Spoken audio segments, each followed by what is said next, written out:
In this video, we'll review unallowable costs, 7 reasons you would be asked to return money to CEPF and how to avoid them. Number 1, lack of bids.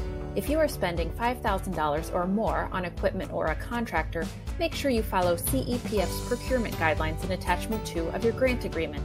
Remember to keep your quotations or bids, competitive process, and selection memo documentation in your project files. Number 2, failure to secure prior approval. You'll need to secure approval from your grants manager before purchasing goods or services that cost $5,000 or more if they were not planned in your initial or amended approved budget. If you're purchasing a vehicle, you'll need prior approval even if it costs less than $5,000. Number 3, lacking supporting receipts. Expenses must be backed up by receipts and appropriate approvals. For example, expenses for fuel need to be backed up by a purchase receipt and a vehicle log, showing that it was used for activities related to the CEPF project. Number 4, unsupported salary charges. Salary charges need to be supported by up-to-date employment contracts and timesheets, or similar time recording documentation, in which both full-time and part-time staff record the time spent on the CEPF project. These time recording documents need to be approved by the employee's supervisor.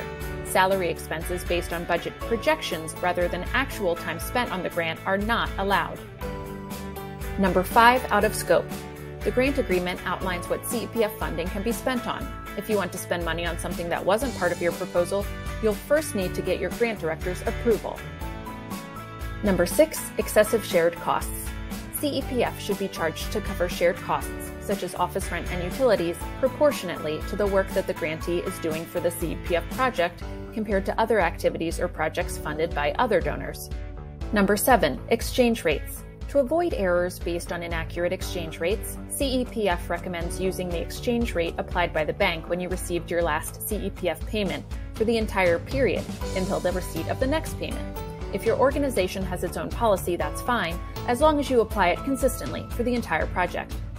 Have questions on any of the topics we've covered? Take a look at the other videos in this orientation series or reach out to your grants manager for help.